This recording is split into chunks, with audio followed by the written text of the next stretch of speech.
If two things in your life were to be broadcasted on the news, what two things would terrify you the most? You got a full plate. Yes. What does balance look like for you? Balance doesn't exist. If you were to pass away today and you're face to face with God, and God says, what's the one thing you regret not doing? What would you say? It's okay to be mad at a situation, but you never want to be angry at a person. What is up, everybody? Yo, I'm here with an awesome guest, a fire guest, chill guest. He's a great guy. You know, he hangs out with kids. He's got a kid. He's got white shoes on. I've got white shoes on. He's got cream shoes on. He's got blue jeans on. You a fan of the Joker? Huge fan of the Joker. I haven't introduced you yet. You were talking to me, and I was. and we're from the South, so you know we're not supposed to ignore that's Right. like cardinal sin number 3 there. Right. Like number 1 is like if you go into a room, you have to speak to everyone, even if they don't want to talk to you. And then number 2 is no matter how far away you are from the person, you have to keep the door open. Like they could be getting out of their car, and that door better if you lock eyes with that person, you just sit there. You just lost 5 minutes. But 5 minutes, yep. So anyway, back to the routine. Yeah. He's a father, a great dad to the sweetest baby in the world. Partially my baby. That is insane.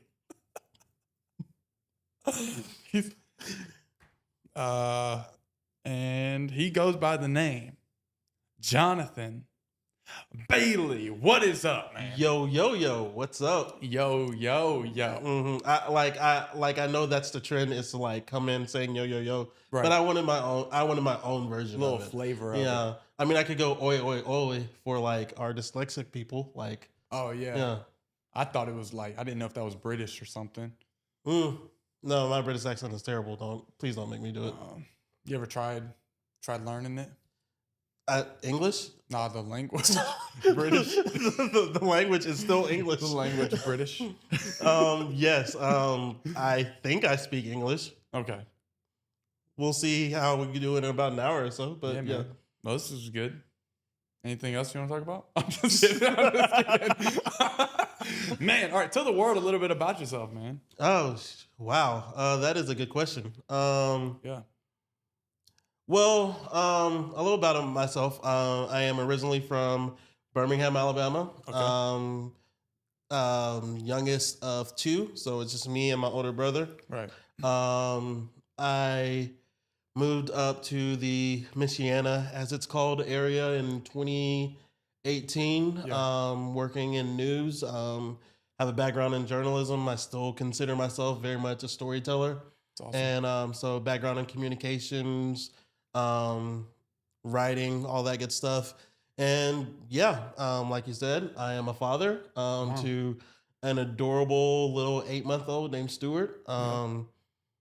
It's wild to see how much he's grown in the past 8 months, but it's definitely been beautiful. And then I'm married to my lovely wife, who you should have on your podcast one day. I want to. Yeah, she would it's like. A plan. Yeah, like we should do when she is on, we should do like a joint. Not a joint. Oh. But I was gonna say like we should do like a counter of how many times she says "oh my goodness" to something you say. Because it's like she'll laugh a little bit, but then it's always swallowed by "oh my goodness, I can't stand you." One of those 3 things. So. Oh man, yeah, she does say that. I actually have caught it. I'm like, maybe I shouldn't have said that. Maybe this is a bad thing to say now. Yeah. But yeah, dude. So you are a newly father. Newly father, yes. So stepping into that journey, what does that even look like, dude? Like, cause you're doing it, bro. You like, that's you, man. It's like little Jonathan. Yeah, like the weird thing is like I've been thinking about my journey as a father, and it's like it's honestly been one of the more natural things that I've ever done. I mean, obviously it's natural that we're supposed to procreate when when we're able to, but Right. um, like growing up, I saw myself as a father before I ever saw myself as a husband. Wow. And like a lot of that has to do with like the relationship I have with my dad. Like growing up, he was my hero. He was one of my best friends. Like he was invested in all of our sports, even when we weren't good in it. He was still showing up for us. He was always making sure that we were reaching our fullest potential. And then he was always around with love as well. And so Yeah. being able to just like, and then like I'm the spitting image of my dad. And so like being able to see that in him, like it was just like, oh yeah, I want to be a dad when I grew up. Like, even when I was just like, I don't know if relationships are like something that I'll ever experience. Like something like I never necessarily wavered in the fact of like, oh, like I'm going to be a father one day. And so coming into having Stewart, it was just um like a switch was flipped that like I wasn't aware that it happened, but like I'm just the things that like I felt terrified to do, like thinking about it pre having a kid, stepping into it, like I had never changed a diaper prior to Stewart, and like I thought like it was more complicated than it was, and like I thought I was like that was gonna be like a huge hurdle for me, Right. and just like stepping in and just being able to do something like that, it was just like oh yeah, like even though like everything's new, nothing's necessarily foreign, if that makes sense. Right. Yeah, I don't know if I would enjoy just changing diapers all the time. That's like my thing. I'm like, you know what? I kind of like my clothes to not be stained with, other people's poop. That just doesn't seem cool to me. The thing is like most of my stains like From poop or no. Most of my stains from him is not from his diapers. It's from him spitting up. Okay. And so like so that's the thing that really ruins my clothes is like the spit up. But like yeah, like honestly, I also have this weird appreciation of like the smelly diapers because up until about a year or two ago, like for the last 10 years, I didn't have a sense of smell. Didn't know what was going on. Like it like started towards my senior year of college. I noticed that it was slightly diminishing. Didn't really pay any attention to it, and then it just got worse over time to where like I could like be in like the smelliest environment, not smell a thing. Wow. And then like every now and again, I would get random 15-second pockets. And then it's all like, okay, let me grab everything that I can that has any type of odor, any type of scent so that I can still remember it and like still have that in my memory bank. And then I went to the doctor 2 years last year and turned out I had really bad sinus polyps. And so like we were really aggressive in like doing nasal rinses and like all these steroids and things like that. So like my smell isn't perfect, but like I can pick up a lot more now. And so like even the act of like having being able to smell like a freshly cooked diaper, like it's an experience to clean up. But like even then I'm just like, oh, I'm just like really grateful that I'm able to smell this like right now. Like there was this I'm a huge fan of Scrubs, the show. Okay. And one of the patients on the show on an episode, he has like something wrong with his sinuses or something like that, and he loses his sense of smell, and he's upset with the doctor, and he was just like, when you pick up your first grandkid and smells his hair, tell me what that experience is like. And that was something that always stuck with me. Like, oh, I'm never gonna know what my son's hair smells like. Like, unless I get this checked out. And so, like, to be able to like have that moment of like, oh, I can smell when he's like everything's good. I can smell when things aren't right. Like, it gives a different appreciation for it. Man, that's good. So, You got married in what year? 2020. I got married in the middle of COVID. Okay. Yeah. So you met your wife, which is also my pastor. Yeah. And your pastor, which is one of our pastors. Yeah. Come on, one of the pastors here at this church. And dude, so like, tell me about that journey. Like y'all, because you came from a big production world. Yeah. You worked for the news. Yeah. So it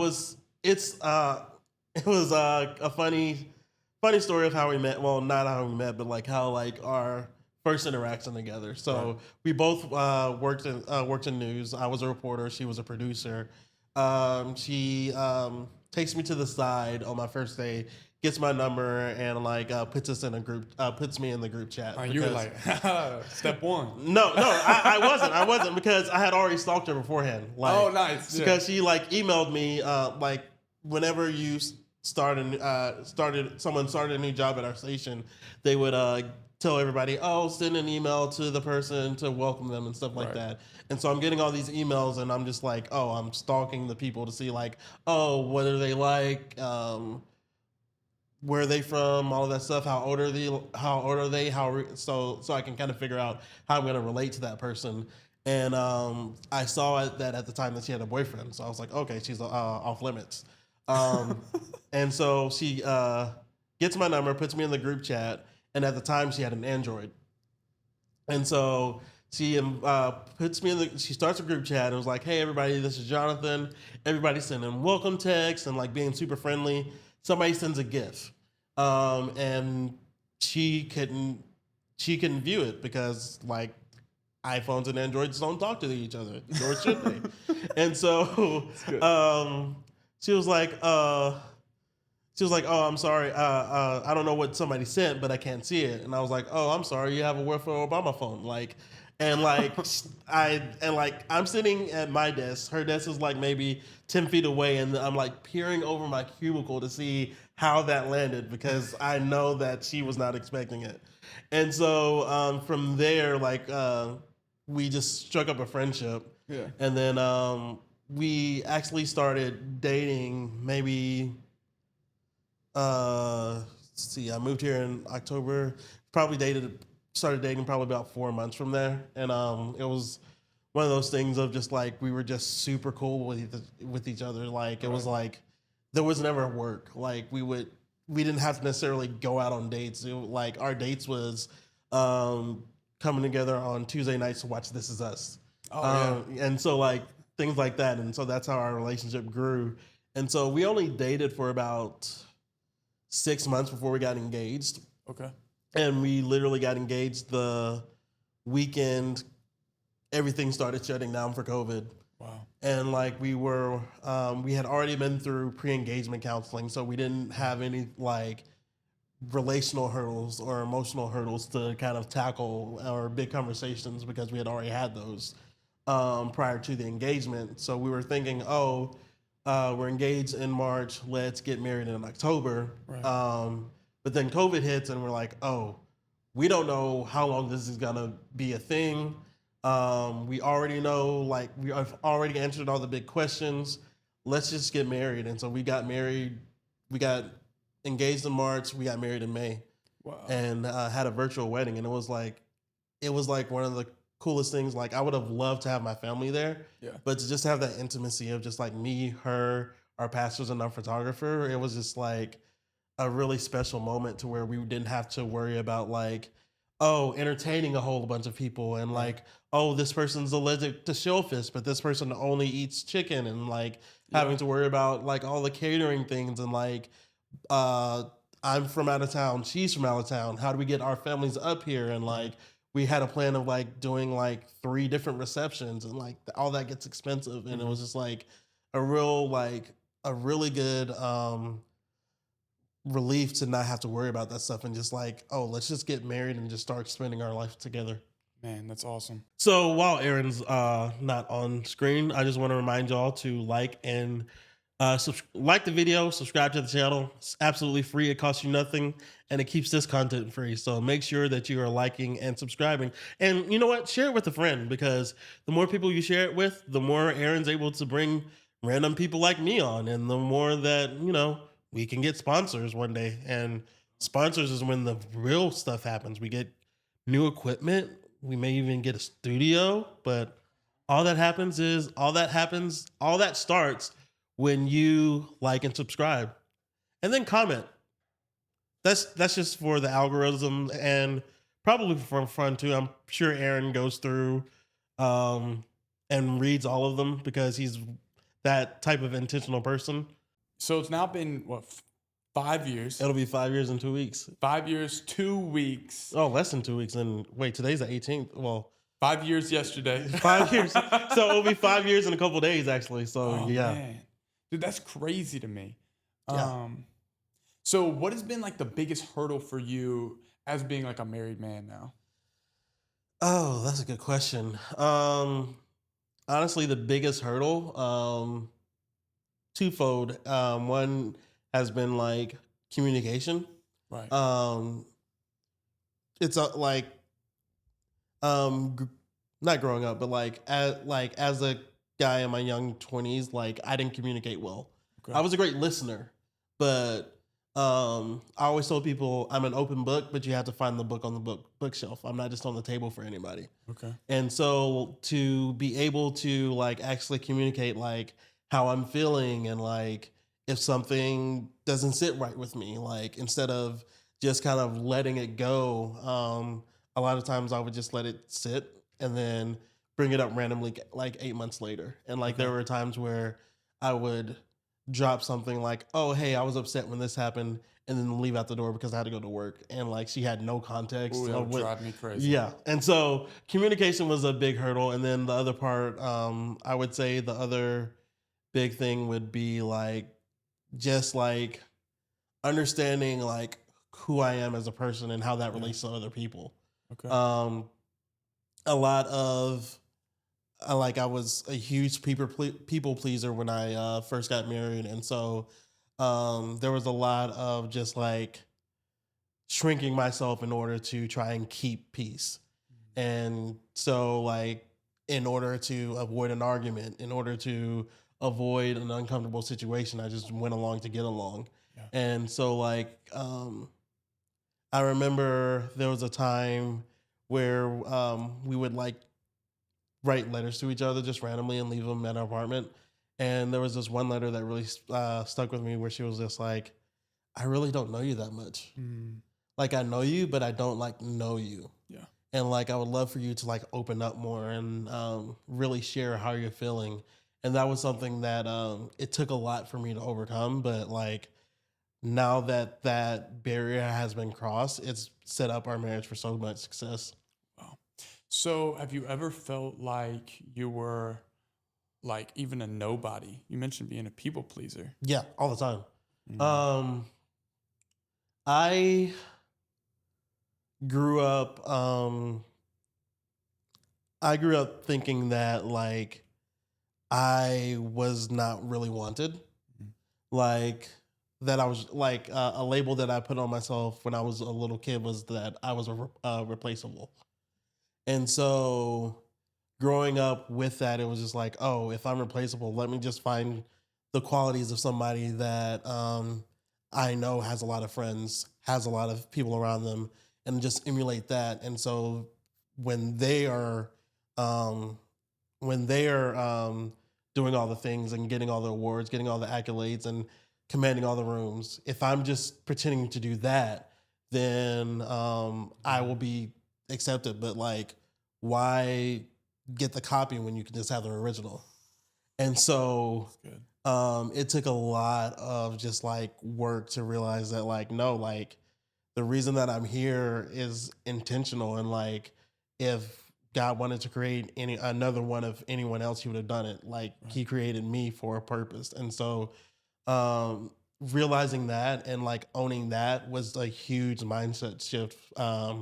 Because like there were a lot of times where I felt like, oh, does anybody actually love me? Does anyone actually want me? Does anybody like if I wasn't around, would anybody actually notice? Right. And there have been so many times where like I've had conversations with people that I have connected with, like and like had lost touch with, and then like getting back together and like were talking and they were just like, oh, you had this huge impact. And I didn't realize I did.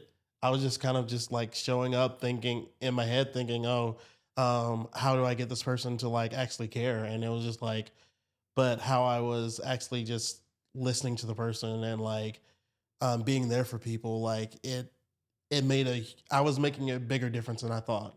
Mm. And like that's part of my one of the reasons that storytelling is so enticing to me is because like everybody has a story, and whether it's the most outlandish, like crazy, unique story, or you have a story that seems like run of the mill, like that story matters. Like God wouldn't take the time to write that story if it wasn't a story that was worth telling.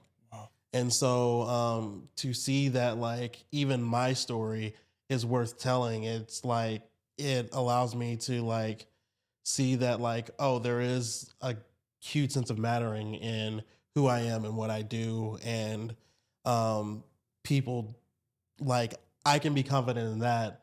And if people receive that, great. If they don't receive it, it has nothing to do with me. Jeez. That's so good too, man. That's what a wildly cool mindset to be like, man, I'm gonna be me. I'm gonna be me. So right now in your life, you serve in ministry. Yeah. You also work a full-time job. Yes. And you have a son. Yes. You're married, so you got a full plate. Yes. What does balance look like for you? Balance doesn't exist. Okay. Like a lot of people like want to find that perfect balance, but you're never going to find it. It's just like here, there, like today. It's all about prioritizing. Right. And so when it comes to like serving in ministry, having a full-time job, having a wife, having a son, it's like making sure that I know what's the most important thing for me to be doing in that moment. Okay. And so when I'm at work, the most important thing is for me to be doing the things that I need to do at work. When I'm at home, it's being fully present with my wife and with my son. Okay. And when there are times, and even at times where I am at home and I need to have that time to think about and dream about and do things for kids ministry, it's finding time to do that and setting intention around it. Okay. But it's never a balance because I spend more time with my wife and my son than I do with the kids at church. I spend more time at work than I do at home sometimes. And so like trying to find that perfect balance, it just doesn't exist. But the biggest thing is just prioritizing and making sure that I'm holding myself accountable so that I'm not allowing things to slip through the cracks. Man, what things do you feel like have slipped through the cracks throughout your life that you're like, man, I wish I could get that moment back? I'd say a lot of like relationships when it comes to like people that I could be mentoring, people that like time with like my family back home, not necessarily traveling, but just like intentional time, like with phone calls and things of that nature. Like there are moments where I'm just like, dang, I really could be doing a better job at that. I'll never forget when my dad's dad died.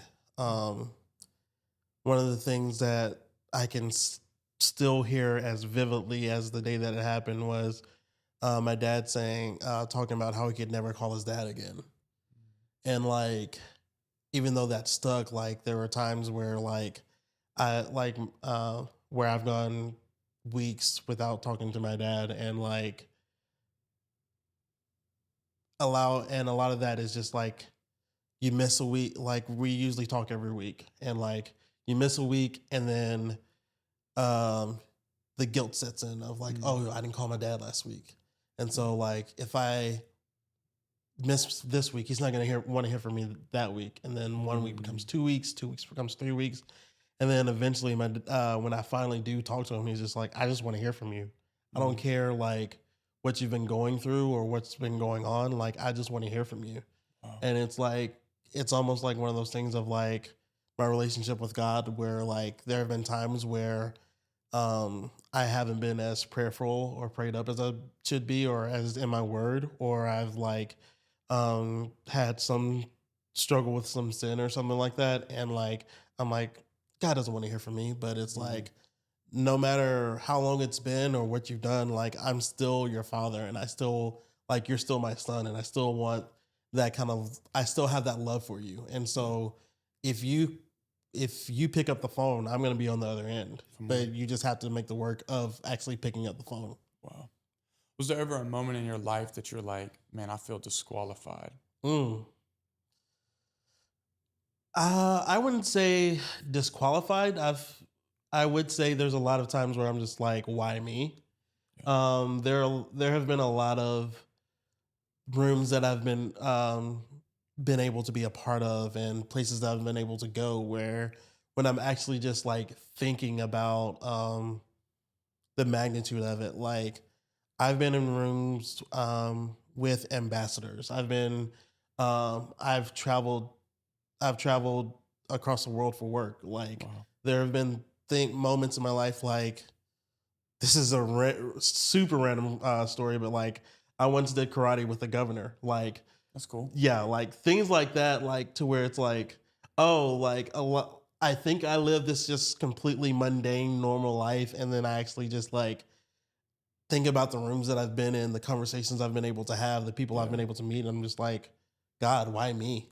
Yeah. And in those moments, like God is always faithful and reminding me, like, exactly you. Man. Have you ever had a moment in life where you were scared of yourself? Oh, all the time.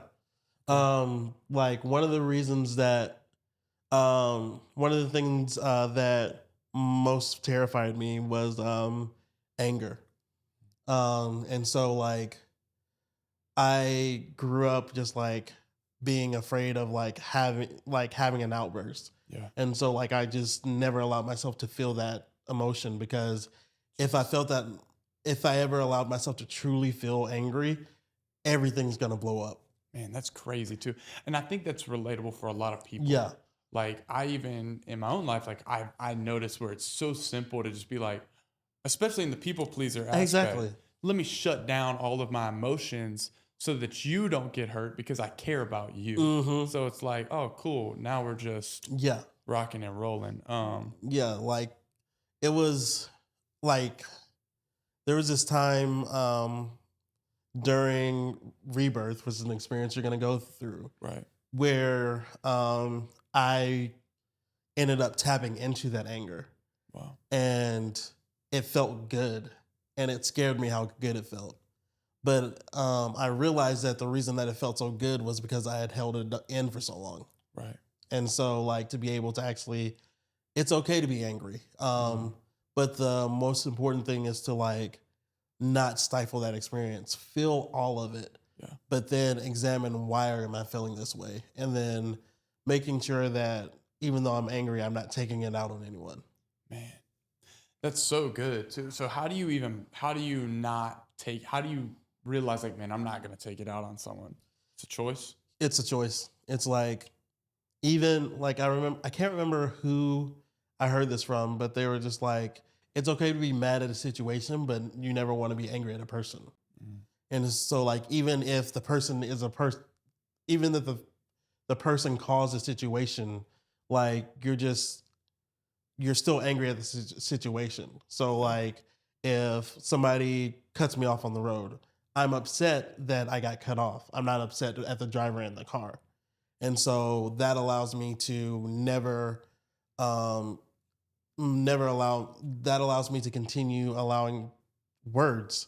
That allows me to continue seeing the humanity in that person. Man, that's good. And I think that's honestly like, I mean, you mentioned like ministry, and obviously you've got the MO of the Christian perspective because you're a believer in Jesus. But like, I feel like that's how Jesus did it. Like, anger is not wrong. No. But whenever you attach it to a human, you say, man, I'm going to disown this person because of that. Man, that's where I think the problem comes in. Yeah, for sure. So, all right. So your childhood. Yeah. What does your childhood look like? How did you even get to this spot? Because dude, you've got like such a an awesome, bubbly personality. Yeah. I don't think there's ever been a moment where you've been in the room and I haven't laughed at least once. Even if like you're not talking directly to me, I'm just like listening and I'm like, that's funny. Yeah. So honestly, my childhood was great. Okay. Both of my parents super involved. It's awesome. It is awesome, but it's also terrible when you want to do kid things. Like I was a terrible student growing up. Not that I got like terrible grades, but I was just lazy. Okay. And the problem with having a parents that are super involved was all of my principals knew my dad by name. And so I couldn't do it was almost like I had a parent in the school at all times. And so like that part of it was like a whole lot of pressure, but like it was still very lighthearted. Like my dad, my brother, my uncle, who's no longer with us, 3 of the funniest people you're ever gonna meet. And so like growing up in that sort of environment, it was like, oh, I want this too. And so it was a lot of work, honestly, for me. I'm not the best at landing planes. And so like there are a lot of times where I have like punchlines to jokes, but I don't have the setup. Or I have the setup, but I don't have the punchline. But the funny thing was like we went to the speed camp on a regular basis when we were in high school, just trying to get better, faster, stronger, because like I said, my dad was truly invested in us. He was wasting his money because we were not athletes. We enjoyed playing football, but we were never going to be, make it to the NFL, be D1, any of that. He said, I'm not even sure I'm going to make the high school team. Exactly. However, a lot of my time there while I was exercising was spent also telling jokes and seeing what landed, what different. That's great. And so my dad paid how much money he did to allow me to be able to be funny. And so that was something.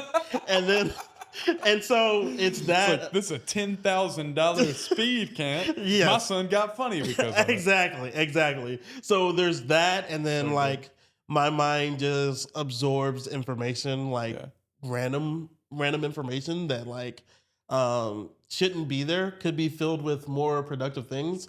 And so when you combine the amount of work that I put in to like be able to tell a joke along with a Rolodex of just random references, life experiences that I have in my life, it was like eventually it was going to click, but it just took time. Man, come on, I like that. Yeah. So you're a funny guy. Have you ever made that your crutch?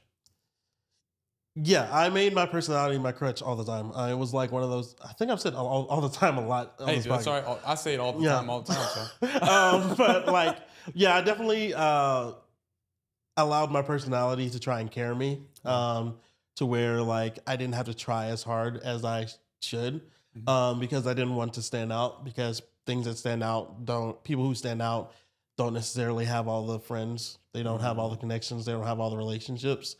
And so I would use my personality as a crutch because I'm so relatable that I would always lower myself to the standards of the people around me in order to be accepted. And so that was something that I really leaned on, except for when I was in places where I had to level myself up. Okay. And so like I was in honors classes growing up. And so when I was in the honors classes, I behaved like an honor student. Okay. But when I was in the classes that like my school didn't offer an honors class for, when I was with the regular students, I would regular students is insane. Well, the kids who weren't in honors classes. Yeah. You dumb student. Hey, if you're not in honors class, you're just regular, dog. So when I was in regular classes, is that better? I guess so. So when I was in regular classes, I conducted myself like the everyday student, even though my capacity, my aptitude was greater than that of an everyday student. Yeah. And I honestly believe that that's the case for so many students out there right now. Even me, man. Well, not in school for me. It might have been a lost cause for me. After probably about the 20th time I skipped school in a row, I'm pretty sure. But you're an extremely bright dude, though.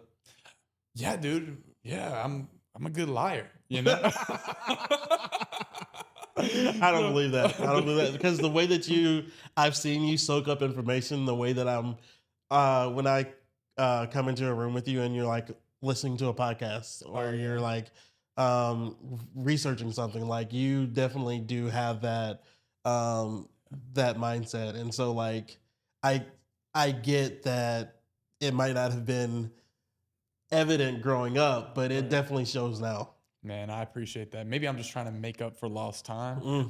That makes sense. But yeah, dude, like, and even the point is like, students out there, like, you get in a place where you don't want to be, and you end up saying, "Oh, I don't want to be here, so I'm just not even gonna show up." Right. And so, like, which is dangerous because if that becomes your motto for just being in high school, your life is being set up for like, oh man, I'm not even gonna care. Oh, I might want to be this big time doctor, but I didn't even show up to classes whenever I was in high school. You expect me to do anything beneficial in college? Yeah. You don't do anything beneficial in college, your like your potential to be able to get like a great career is a lot lower. Yeah.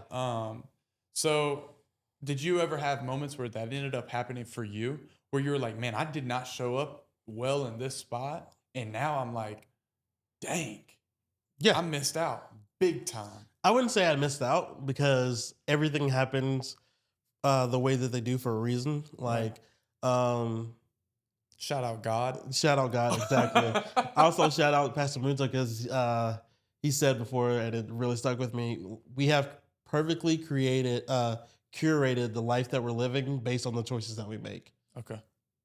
And so what that means is like the reason that I'm here and not there is because I chose to be here and not there. That's scary too. Yeah. And so there was a time when I first got out of college and I wanted to be a reporter. But just didn't land any reporter jobs for my first year. I end up getting a job at my hometown station, and it was a part-time job. I ended up working my way up to where I was a photographer, which is what they call a video person in news. All this time, I could have been and should have been working on my demo reel, getting myself together so that I could be ready to go on air anywhere when I wanted to afterwards. But instead, I just got comfortable. I was living at home rent-free. I had family around, had a great job, great benefits, which is unheard of having, especially when you're 22, 23 years old. And so I just settled. And it wasn't until I lost that job that I had to actually start working on my craft and like working on the things that I wanted to do to become a reporter. So I ended up losing that job in 2017. I mean, in 2017, I moved to Memphis at the end of the year. And then in the time I'm at Memphis after I gave myself maybe like 2 or 3 weeks to learn how they do things and like get my footing. Within a month, I was already starting to produce things for me to make the shift on air. And so like, even though it sucks that I lost my first job, it was great to be able to, it was the kick in the pants that I needed to be like, okay, I got a second chance. I'm not going to waste this one. Come on. So you mentioned being in Memphis. Yes. Which is so cool because that's my stomping ground, bro. Right. What kind of mischief did you get up to in Memphis? So I wasn't there long enough to get into a whole lot of mischief. How many times were you up on Beale Street, dog? So Beale Street, maybe I didn't go on Beale Street. So there was, I did go on Beale Street for New Year's Eve. My brother came up and we went to Beale Street, and we ended up meeting these people and like exchanging information and whatnot. We leave and we're talking to our Uber driver, and he just decides we're going to be British. And so we're talking to him in British accents the entire time. I'll drive back to my apartment. Nice. I'm recapping with the person, with the people that we were talking, that we met on Bill Street the night before, and they were like, "Oh, our Uber driver was like, these two people that we dropped off just had these random terrible British accents." so that was that was one of my favorite moments. But like, there was this club that was like right at like in the suburb. It wasn't in the suburb, but it was like in a commercial area. It was it was away from Bill Street that we would go to like when it was one of my coworkers' birthdays or somebody's going away party, and we would all put in like 30-40 bucks and reserve a booth, and that was time of my life. Like so much fun. Like it's so much like when you go out, like there's a lot of pressure to be like, oh, what are they doing? How are they dancing? How are they dressed? All that stuff. But when you just got a group of friends and you've got your own little area and you're just able to like let your hair back and just have fun, those were some of the funnest nights that I've had. Oh, I believe it, man. Yeah. There's a lot of cool like places to go. There's a lot of ways that you can kind of get yourself in trouble. But all right, so you were in Memphis remind me how long you were in Memphis for? About 10 months. And you're in Memphis for 10 months. Yes. In this time, because you were already transitioning into new jobs, new opportunities, things are happening. What type of like turmoil did you have going internally in these moments? Honestly, it was Memphis has a special place in my heart because it's a place where I really started to enjoy who I really was at that time. And so I wouldn't say there was a whole lot of turmoil. Like it was definitely difficult balancing budget for the first time and like paying bills and all that stuff, being outside of my parents' grasp for the first time. Like that was something that was a huge adjustment. But like there were times where it would be Friday night, I get off work, and I just go home and chill for the weekend. Yeah. And I was super content to do that.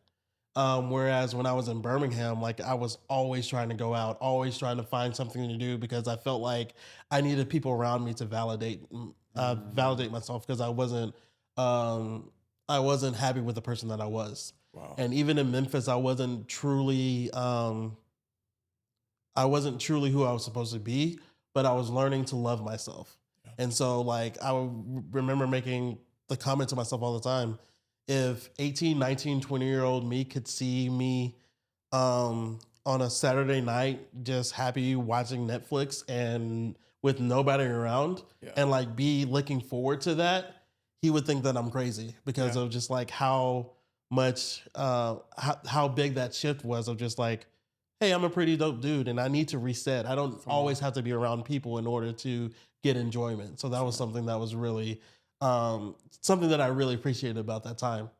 That's so good. What would you say the biggest mistake you ever made in life was? Biggest mistake I ever made in life. I'm just like popping off questions. Yes, you, man. I love it. No. I would say one of my biggest mistakes was like not applying myself as much as I should have in school. Yeah. I did just enough to get my parents off of my case. So like my parents knew that I had the capacity to be a straight A to AB student. So I would get by with just enough B's to where they're like, all right, stop bringing all these B's home. And then it's like, okay, here's another A. Mm-hmm. But like, because of that, I graduated high school with like 2/10 of a point away from getting big scholarship money in college. And even my test scores, like the time that I did the best on the ACT, I didn't care about it at all. Like I had it was the Saturday after a football game and the game was 45 minutes away. So I didn't get home till midnight. It was the first time I had an energy drink the next morning. And so like, and like, because I didn't take it seriously, even though my parents, like one of my dad's friends was like a tutor who would like teach you how to take the test. Like she wouldn't necessarily teach you information, but like teach you how to think as you're going through the test. Like she was doing it with one of my teammates in high school, And so like he took it seriously and jumped like 5 or 6 points.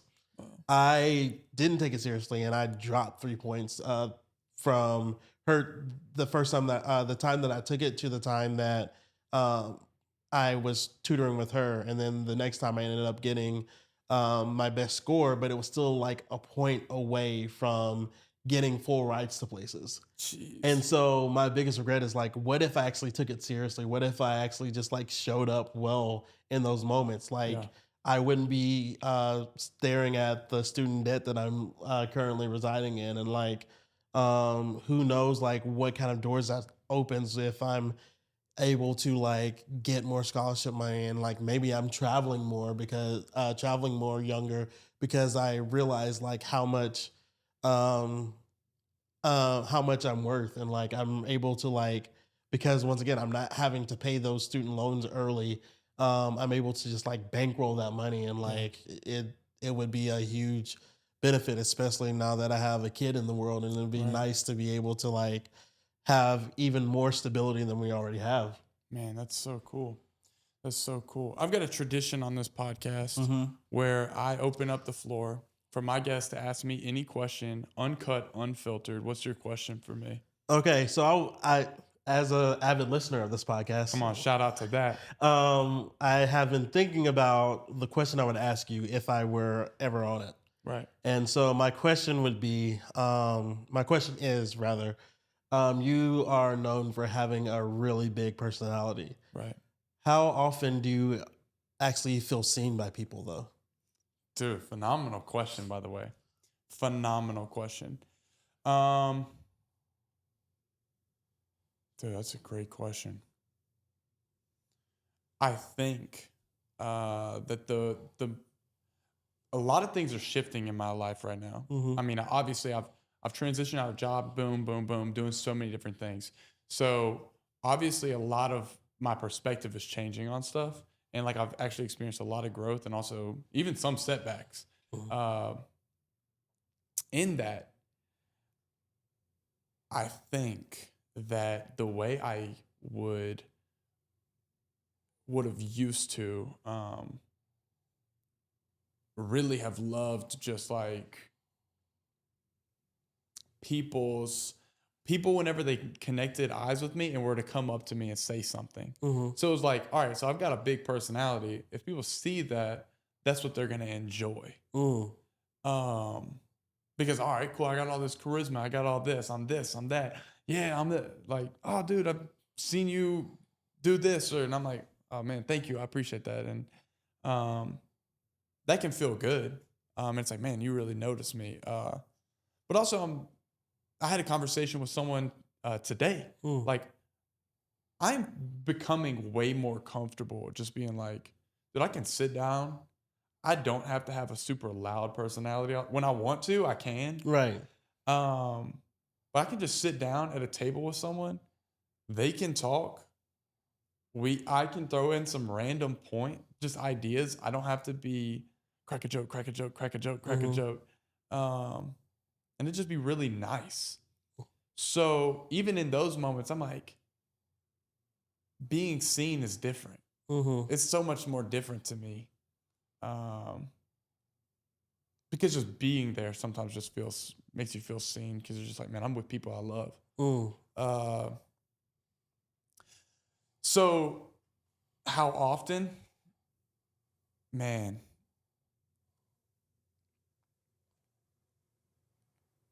Randomly, I don't know. It's weird, dude. I work alone pretty much, so it's like really different. Yeah, that's a tough question. I'm answering this question. I'm like, why am I answering this so like, it almost feels nonchalantly? But dude, I feel seen differently. Give me a month and I might answer this way different. Yeah. Man, I love it. And the people around me, dude, like even the people around me just have supported me so much recently. It's like that alone will make someone feel seen. Yeah. It's like, man, I got your back. Like I love what you're doing. Like, or how you're living your life is just, is beautiful. That kind of stuff is also just it's good encouragement to keep going. Yeah, man. Great question. So right now, Jonathan, you're a man that is you're 32 years old. Yeah. You're 32 years old. What is 1 year of your life that if you could go back to it and you could change something about it, what would it be? I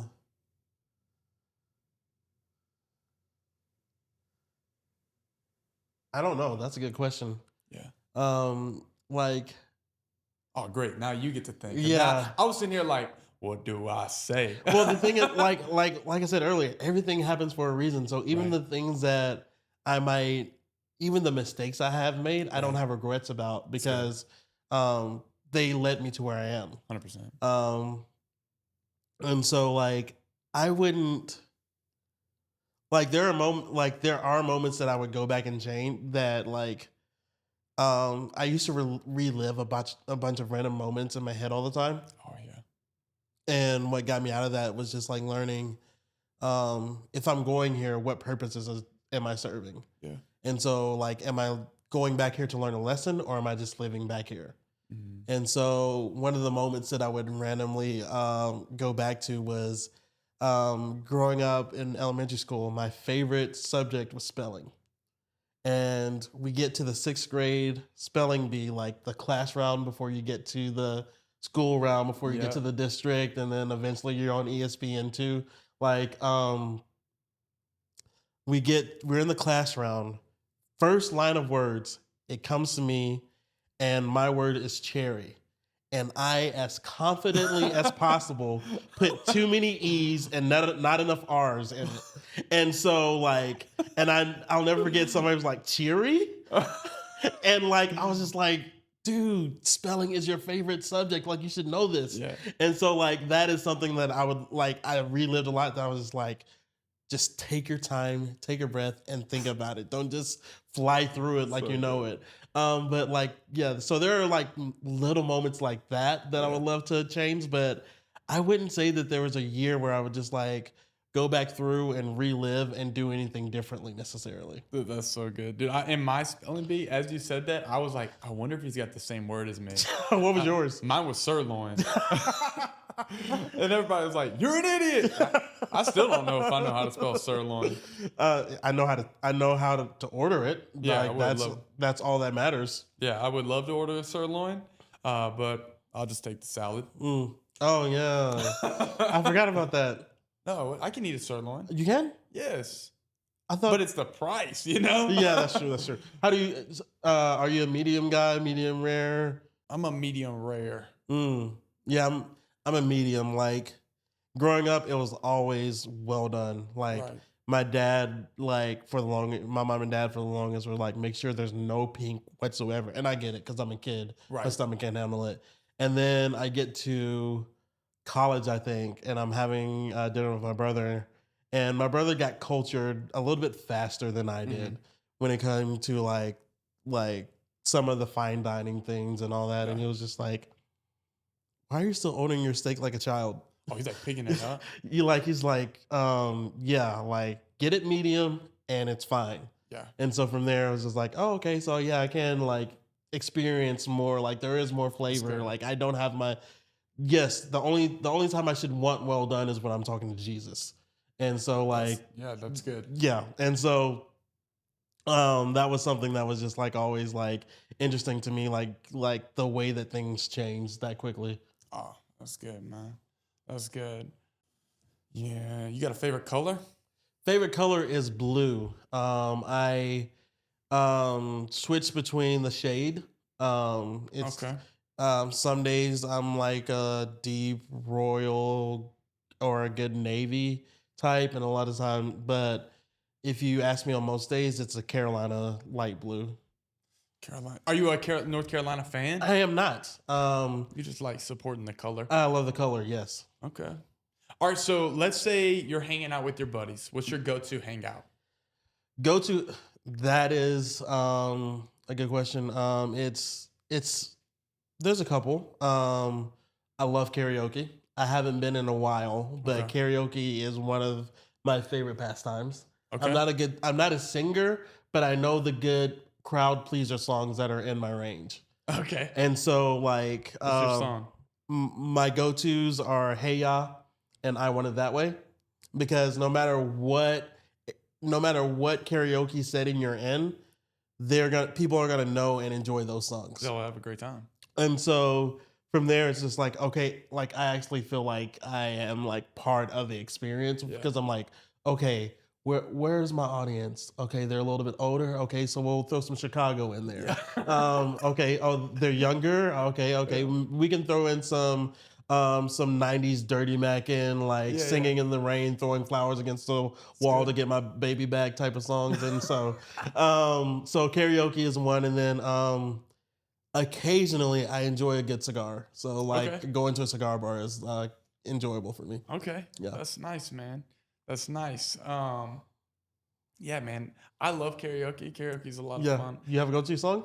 I did what was that song? I did one in Nashville. Like it was like, I think it was like FN Perfect or something like that. Okay.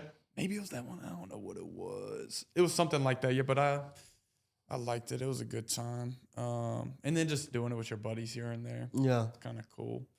But that's awesome, man. So, if you could tell you're just somebody that's grown up maybe in a similar world as you, you could teach them one thing, what would it be? One thing. So I had like 5 thoughts that popped in my head, but I need to dwindle it to one. So one thing to teach them is just like they matter. Like you matter because you matter to God. And that kind of goes along with like my why of the world is just like helping people see that their stories matter, because once again, God's writing that story. And so like you don't have to think that I'm not good enough, that I'm not this enough, that you don't have to fall into that comparison trap. Like literally the way that you are is so intricately designed for the moment. Wow. And God looked through all of history, all of how the world, all of the time that the world's going to be here, and said, I want you in the specific place at the specific time. Right. And if the person who created everything is going to have that much intention in you, intention with you, right, there is absolutely no reason for you to ever just feel insecure about anything.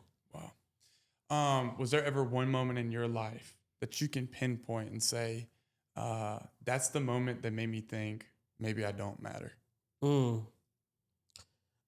So growing up, whenever my family, like you get family jesting and like joking and all of that, the joke that they had for me was they would switch me out with my younger cousin. And so when I talked earlier about that label of replaceable being thrown on my, that I put on my life from that joking, that's where it was just like, oh, well, if they would rather get him, then like I can be thrown out at any time. And so that was learning that, and not learn. I mean, it was a lesson, but it was a wrong lesson. So like having that takeaway at such an early age really shaped the next 25 years of my life. Wow. If 2 things in your life were to be broadcasted on the news, what 2 things would terrify you the most? What 2 things would terrify me the most? That is a good question. I don't know if anything would actually terrify me. Yeah. Like, you'd be like, yes, I'm on the news. No, it wouldn't be that, but it was just like, oh, okay. I would probably say some of my early attempts at comedy, just like thinking about how cringe they were, like, but based on the reactions from other people around me, I'm just like, oh, okay, I would definitely not want to relive that. So that's one.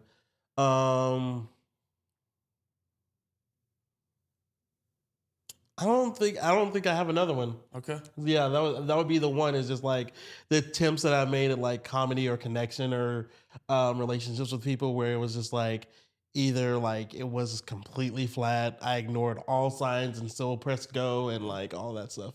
Man, if you were to pass away today Mm-hmm. and you're face to face with God, Mm-hmm. and God says, "What's the one thing you regret not doing?" What would you say? The one thing I regret not doing. And it can be outside of the spiritual bubble. Yeah.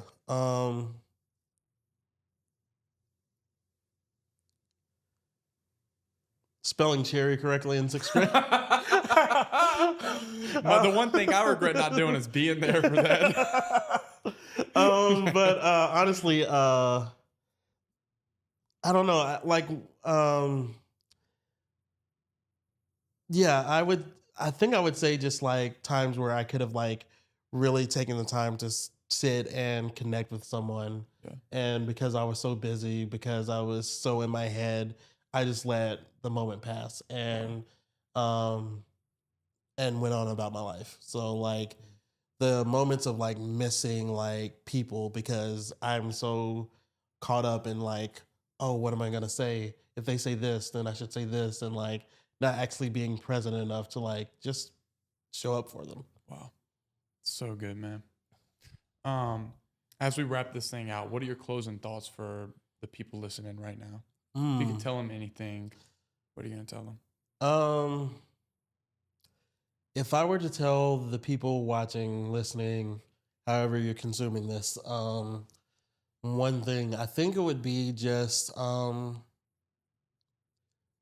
figure out who you really are. Yeah.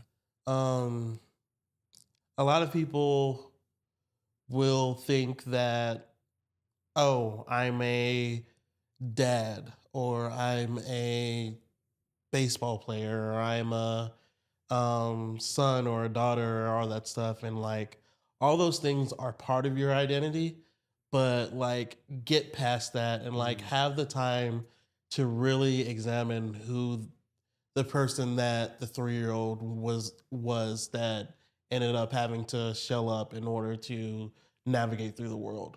Wow. Because once you're able to figure out your true self in like the purest, most uncut, unfiltered form, it's so freeing.